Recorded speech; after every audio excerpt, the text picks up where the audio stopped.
Donc Mise en Concept a démarré en 2002, une structure que j'ai créée donc, de toutes pièces, parce qu'effectivement il n'y avait rien qui existait. C'est une structure qui a démarré suite à une relationnelle de clientèle que j'avais relativement importante sur la région de Chinon. On est devenu en 2009 constructeur relativement important sur la région. Et on a eu un rapprochement avec le groupe Barbeau-Seguin, qu'on a intégré donc en juin 2009. On a développé également en 2014 une gamme, on va dire, d'accession à prix serré, à prix ce qu'on appelle low cost. Donc effectivement, on a pu avoir une gamme relativement large, parce qu'on avait effectivement du premier accédant, on avait des gammes moyennes et une gamme plutôt ce qu'on appelle haut de gamme. Donc on avait en plus l'avantage de faire des maisons sur mesure.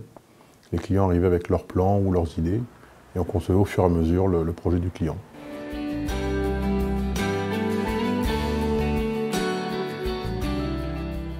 La première de mes missions, c'est de préparer le dossier client de manière à ce qu'on puisse exécuter le chantier dans de bonnes conditions.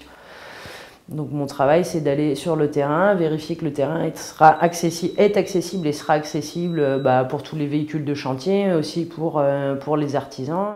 Essentiellement, la visite terrain consiste en aller implanter la maison sur le terrain de manière fictive, de manière à pouvoir prendre des photos pour le dépôt de permis de construire.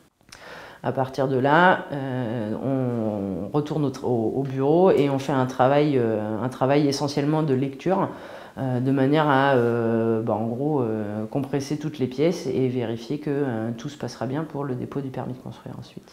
Donc moi, mon but, c'est de diriger toute la partie technique. Donc c'est les personnes sur le terrain qui sont les artisans, les conducteurs de travaux, les dessinateurs, les maîtreurs, le SAV, toutes ces choses comme ça, et une partie commerce afin de soutenir techniquement et financièrement les commerciaux par rapport à toutes leurs demandes et toutes les demandes des clients actuels, quoi.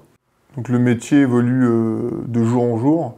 On a eu depuis on va dire une dizaine d'années, une prise de conscience au niveau du bâtiment par rapport aux dépenses énergétiques du bâtiment. Donc on est passé à la RT 2012, donc une réglementation qui est en place depuis 4 ans.